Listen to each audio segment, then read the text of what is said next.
بسم اللہ الرحمن الرحیم۔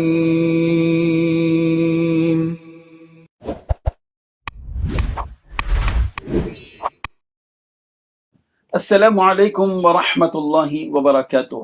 ان الحمد للہ نحمده ونستعینه ونستغفره ونستهدیه والصلاة والسلام على سید المرسلین محمد وآلہ وصحبہ اجمعین، اما بعد۔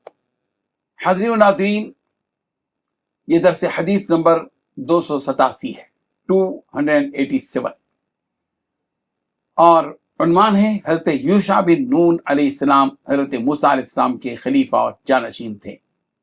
روایت سماعت کے لیے ترجمے کے بعد تشریح کی جائے گی۔ بسم اللہ الرحمن الرحیم۔ عن ابی ہریرہ رضی اللہ عنہ ان رسول اللہ صلی اللہ علیہ وسلم قال ان الشمس لم تحبس لبشر قط الا لیوشع لیالی سار الى بیت المقدس۔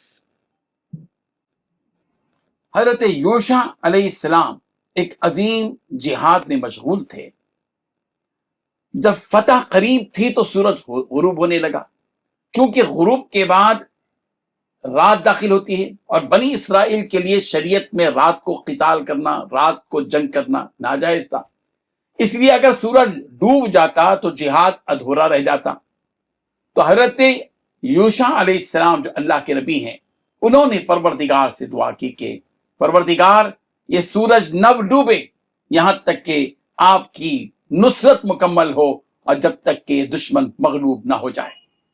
اللہ تبارک و تعالیٰ نے معجزانہ طور پر حضرت یوشع علیہ السلام کی اس دعا کی بنیاد پر سورج کو روک دیا، یہاں تک کہ فتح حاصل ہو گئی۔ اس واقعے سے پتہ چلتا ہے کہ انبیاء کرام علیہم السلام کی دعاؤں سے اللہ تبارک و تعالیٰ کائنات میں تصرف فرماتا ہے۔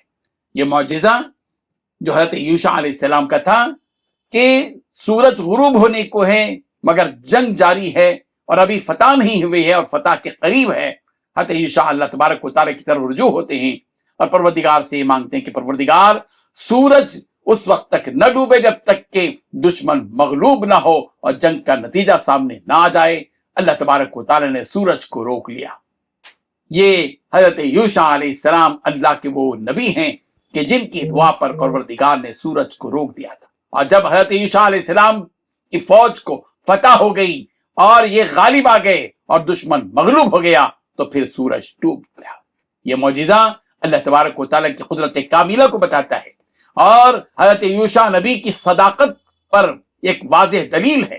اللہ کے راستے میں جہاد اور اطاعت کے وقت غیبی مدد کے طور پر اس طرح کی چیزیں آتی ہیں، اس لیے کہ حق پر قائم فوج جب میدان جہاد میں ہوتی ہے تو رب ذوالجلال کی مدد یعنی غیبی مدد ان کے ساتھ ہوتی ہے۔ ہر کام اللہ کے اذن سے ہوتا ہے، اللہ کی اجازت سے ہوتا ہے، حتیٰ کہ سورج جیسا عظیم مخلوق بھی رب ذوالجلال کے حکم کے تابع ہے۔ اللہ کہیں گے طلوع ہو جاؤ تو طلوع ہو جائے گا، اللہ کہیں گے غروب ہو جاؤ تو غروب ہو جائے گا، اللہ تعالیٰ کہیں گے کہ رک جاؤ تو رک جائے گا۔ ساری دنیا اللہ ہی کی سلطنت میں ہے۔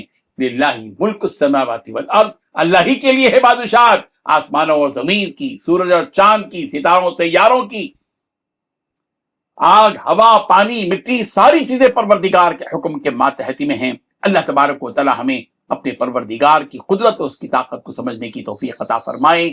آمین۔ وآخر دعوانا ان الحمد للہ رب العالمین۔